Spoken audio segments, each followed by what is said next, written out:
Ang diwa ng Pasko ay selebrasyon ng pagbibigayan at pagmamahalan na may ngiti at galak sa bawat isa.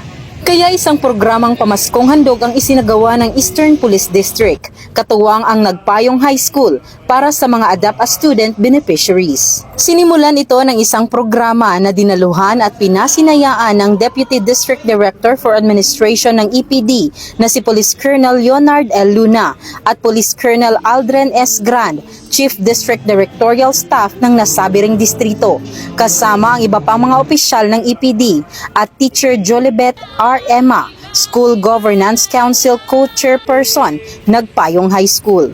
Itong programa na to ay tinatawag natin na ADAP as Student. Ito ay isa sa emerging best practices ng Eastern Police District na kung saan ay yung mga pag-aaral na kapos sa pinansyal ay tinutulungan natin upang mabigyang pag-asa para makatapos sa kanilang pag-aaral until high school, grade 12.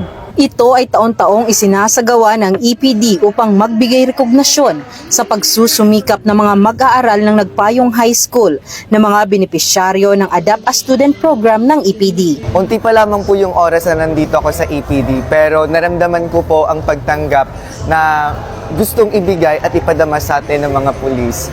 At bilang isang benepisyaryo ngayon ng mga goods na ibinigay po sa amin ng pulis, sobrang nagagalap po yung puso ko dahil po yung ako po at yung mga kasama ko po ngayon meron pong pandagdag sa kanilang hapagkainan sa darating na Kapaskuhan. At ayun po yung parang pinakadiwa po kasi ng Pasko na dinala din po ng EPD, yung dalhin po ang bawat pamilya sa kanilang mga lamesa at kumain ng sama-sama. Mas nararamdaman po namin ang diwa ng Pasko.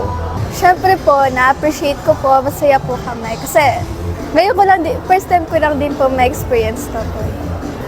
Nais ko lang din pong pasalamat sa maliit na handog din nyo ngayon.